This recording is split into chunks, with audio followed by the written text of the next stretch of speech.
WCBI News at 10 starts now.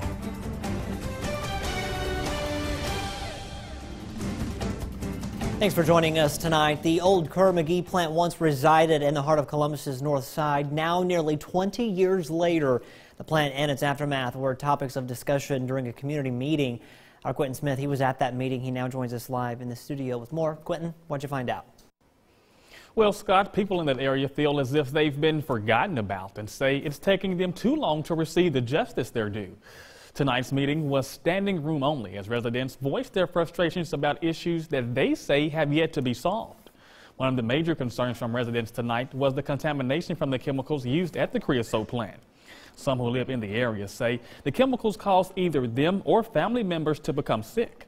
Another concern was about the lack of redevelopment in the area where the plant once stood on the city's north side. However, the biggest concern for many in attendance tonight was the fact that they still have not received a paycheck. It's been nearly 4 years since Kerr-McGee and attorneys for the people in that neighborhood reached a $5 billion deal, but many of those people say they've yet to receive a dime.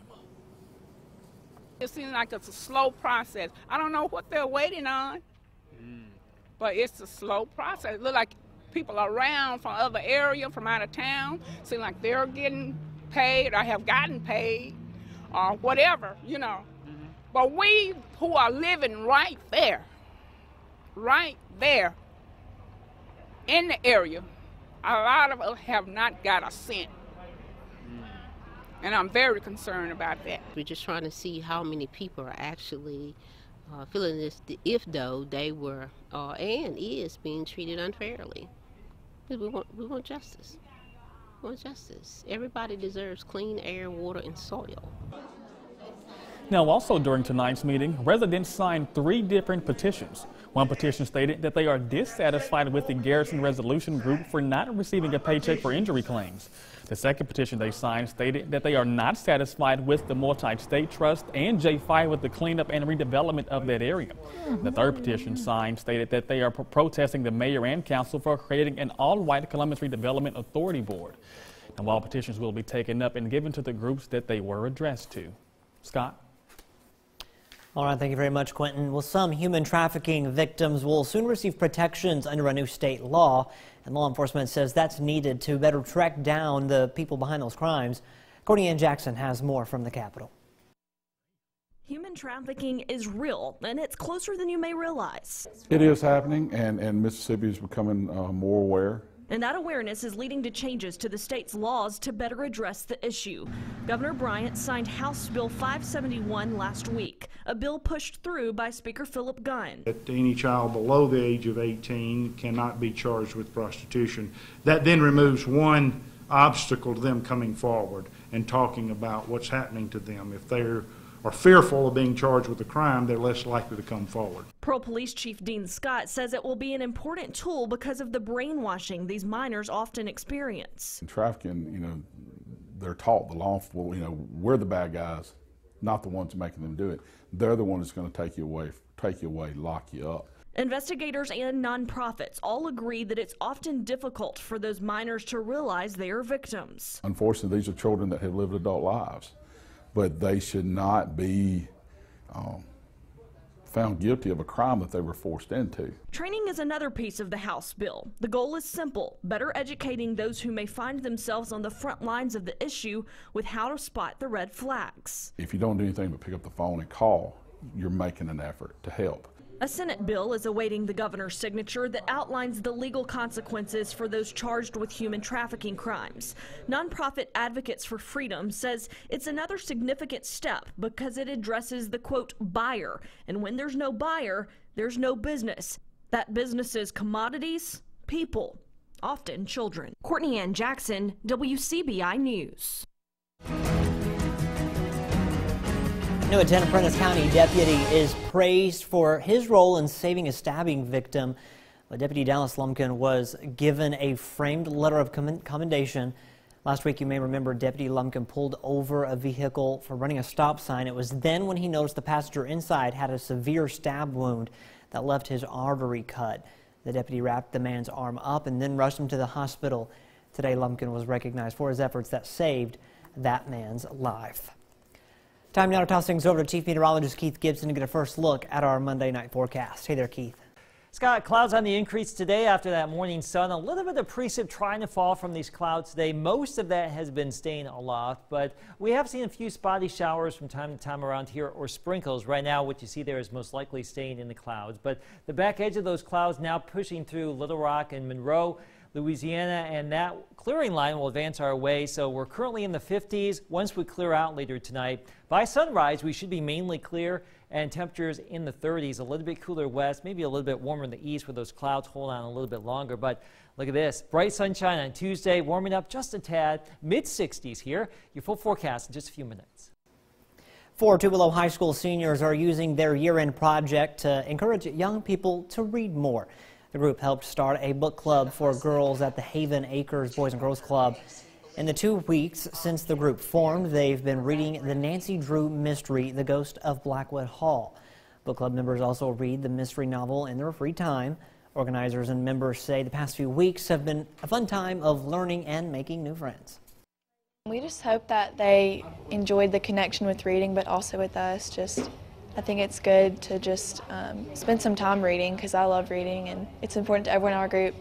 But also we just wanted to get to know them and just make them feel welcomed and comfortable with us. Wanted to get in the book club because not only do I like reading, but reading to me is very it makes me confident about what I do and stuff. Each THS senior is required to take part in a community service project to graduate. Are you sure you're talking in Mississippi?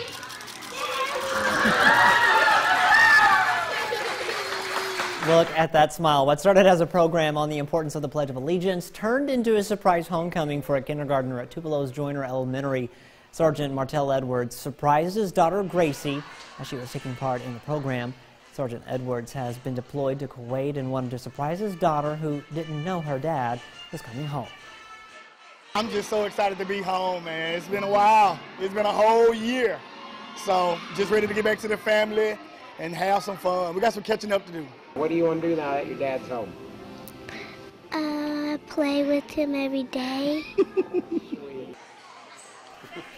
Sergeant Martell works 2 civilian jobs here at home, but he plans to take some time off to be with his family, and it's very well deserved. And another joyful reunion today, this one in Louisville. This is the moment 10th grader Shaylin Washington saw her father after more than a year. Staff Sergeant Douglas Washington has been deployed in Kuwait. He is an electromagnetic spectrum manager in the U.S. Army. Before showing up at Louisville High School to surprise Shaylin, Sergeant Washington went to Island Middle School to shock his younger daughter. Both girls say they're happy to have their dad home. If you are up early tomorrow morning, just before sunrise, look to the east. You will see a couple of things in the sky, a couple of bright objects, one of which will be the crescent moon, Venus, Mercury. Those will be out east. We will be clear. We can see it. Your full forecast is next. Your WCBI First Alert AccuWeather forecast with Chief Meteorologist Keith Gibson. Some fall streaks out there this evening. Look at that right there. Pretty cool to see. Rain falling from the clouds, not reaching the ground. We call that virga. You can see some of that with our Alpha Insurance time lapse as we put the clouds into motion today. If you look closely, it looks like rain trying to fall from some of those clouds. The air down here at the surface has been very dry all day long. Now, some of that rain has likely fallen to the surface this evening in some spots, some lucky spots, I guess you could say. Most spots not seeing that. And right now we still have a few echoes being detected, most likely in the clouds, but at one point we had a few showers that could have been reaching the ground in Monroe County, but this feature is quickly moving away. There's a little spin in the atmosphere. Look at that right there. Behind it where you see the yellow here with our water vapor imagery, that's some dry air coming back in the mid-levels of the atmosphere, and that will give us a lot of sunshine tomorrow. So it's overcast now. We're still in the 50s, low and mid-50s, but where it's clear now, Little Rock 47, Shreveport 38. So we do envision many spots getting back down into the 30s tonight once those clouds thin out. High pressure winds out for our Tuesday. Look at all the clearing across our region. We say mostly sunny on Wednesday too, but the winds become southerly, and that means a little bit warmer, a little bit more humidity in the air, eventually giving rise to some showers and storms with that weather maker coming on in for Thursday. Now there's still a chance for some strong to severe weather somewhere in the region Thursday. Will it be here? Still too early to tell. Also another chance for some strong storms on Sunday. Stay with us for the latest information as we get a little bit closer. But we do know the rain opportunities will be going on up. The rain chance on Thursday, 70%. Also elevated rain opportunities Sunday into Monday. A little bit lower there Friday into Saturday, it looks like. But what we need to know here is that rain's coming on back. So enjoy the dry day tomorrow, your Tuesday, 37 or so. Most spots in the 30s by 7 o'clock. Sunny basically all day long, around 60 by noon, or around 60 by noon, into the mid-60s tomorrow afternoon. 64 in Houston, New Albany, Tupelo tomorrow. Winds from the northwest and west at about 5 to 15. 66 in Columbus, 67 in Macon, 65 for you in Ackerman, and for you in Vernon and in Sullivan, 65, 66 degrees, somewhere in that ballpark. A little bit cooler in Atlanta, 61 tomorrow, still a fair amount of sunshine. 68 in Shreveport, 70 in Houston. We are back into the 70s starting Wednesday, 73 degrees. Still chilly tomorrow night though. 70 on Thursday, a chance for some of those showers and storms. 76 Friday, 80 or so Saturday and Sunday. More rain though, more storms possible by Sunday and early next week. Here's your forecast. More of the show's coming up. Welcome back, everyone. It's a problem that's far too common in our area, child abuse and neglect. In this week's Health Talk with Baptist, we'll be looking at what you need to know to spot the signs and get the children the help they need.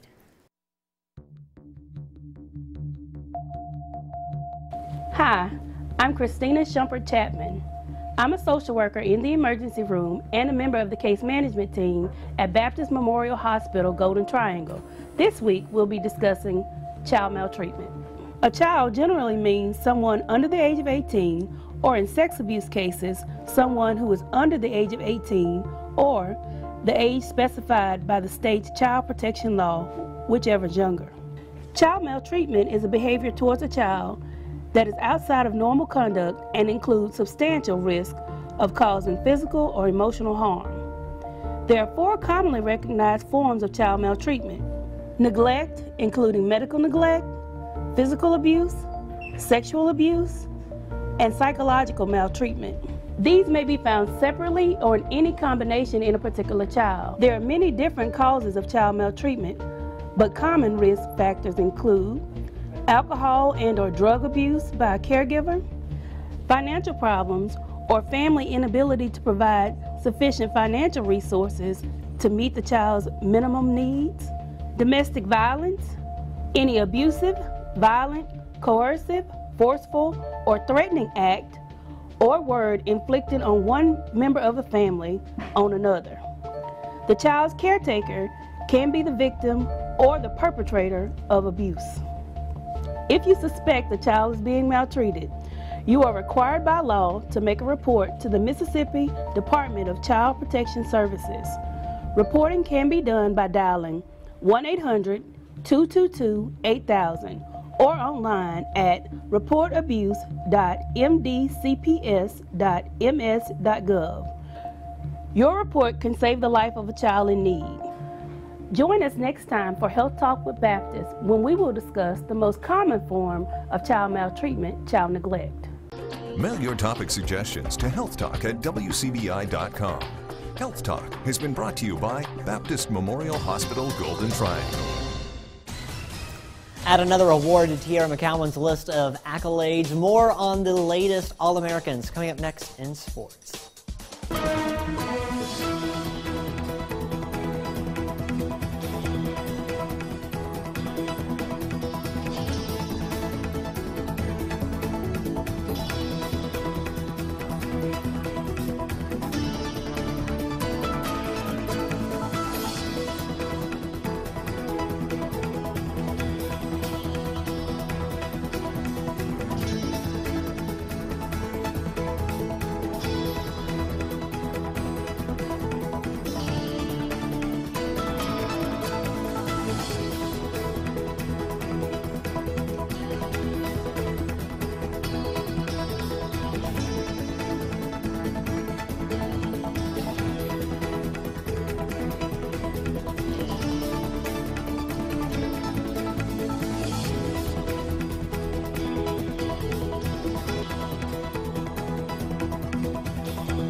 WCBI Sports with Tom Ebel.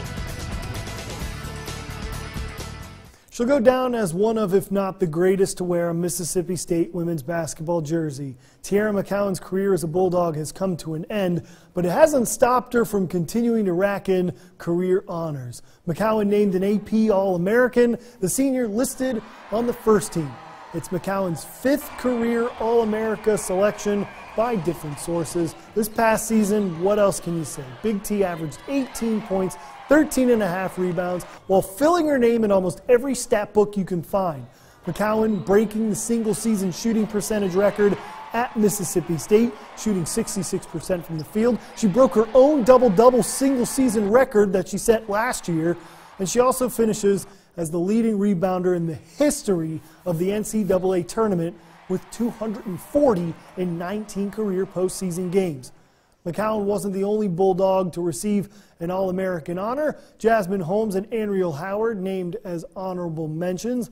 Holmes led the nation in assist-to-turnover ratio en route to shattering Mississippi State's single-season assist record with 202. At the end of the year, Holmes would find herself second on the all-time assist list in career for Mississippi State. Anriel Howard, in her lone season with the Bulldogs, averaging 16 points, 8 rebounds. She'd also finish this year with 30 games in double-digit scoring and 12 double-doubles. The roster remake of Ole Miss continues as center Dominic Olejniczak will forego his final season with the Rebels and enters the transfer portal. 24/7 Sports' Ben Garrett reporting Olejniczak averaged 5 points and 3 rebounds in 33 games with the Rebels in 2019, starting 22 of them. Reports also say former ICC Indian Brian Halloms and Zach Naylor have also entered the transfer portal. SEC baseball season beginning to ramp up, the newest polls showing the Bulldogs falling and the Rebels rising. Mississippi State dropping in the polls after its series loss to LSU this past weekend. They are number 2 in almost every poll last week. D1 Baseball and USA Today have them dropping to 8. Baseball America down a couple spots to number 5. Bulldogs still remain top 30 in RPI. And as for Ole Miss, getting a nice jump back into the top 20 in most polls. USA Today and D1 Baseball placing them at 18th. Baseball America up 2 spots to number 20. The Rebels getting that big series win over top 10 Arkansas has them at number 30 in the RPI. Taking a look at just how close the SEC West is through 3 series to this point into conference play, 6 out of the 7 teams are separated by 1 game. 6-2, 6-3, 6-3, 6-3, 5-4, all the way down until you hit Alabama. A&M, Arkansas, Auburn, LSU, Mississippi State, and Ole Miss all ranked in the top 25 according to the USA Today poll. Taking a look at how this one will end up. You got Mississippi State traveling to Tennessee this weekend for an East-West matchup, while Ole Miss will look to defend Swayze against another top 20 opponent. They'll welcome the Florida Gators to town for a weekend series. I'd be very impressed if someone predicted the Auburn Tigers to reach the Final Four, and here we are. For the first time ever, Auburn will play in the men's basketball semifinals after its win over Kentucky Sunday. The 5 seed gets the SEC back in the Final Four, South Carolina being the last to do it back in 2017 on a Cinderella run of their own. And if your bracket wasn't already busted, well, there's a good chance it is now, just like mine. Michigan State taking down the overall 1 seed Duke and Zion Williamson. Chief Meteorologist Keith Gibson is smiling over there watching at the final.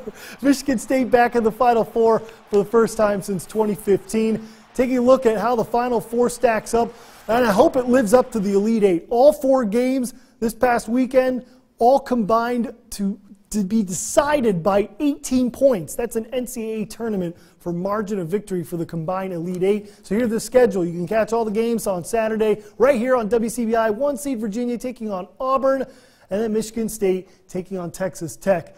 It's going to be a great weekend of basketball. You can watch it only here on WCBI. That's it for sports. Last of your weather is next. Here's our 7-day. We're looking great for Tuesday, a little bit warmer Wednesday. Rain and storm chances return starting Thursday, Scott. Maybe a bit unsettled going through the weekend into early next week. We may see some strong storms at times, and we'll be warmer this weekend, though. You were mentioning at 9. Hitting up the pool maybe if we get up to 80 on Saturday. Hey, I'm telling you, when you hit that 80-degree mark, it's pool time. Water's still cold though. All right, thanks, Kate. Thanks for watching, everyone. We'll see you tomorrow.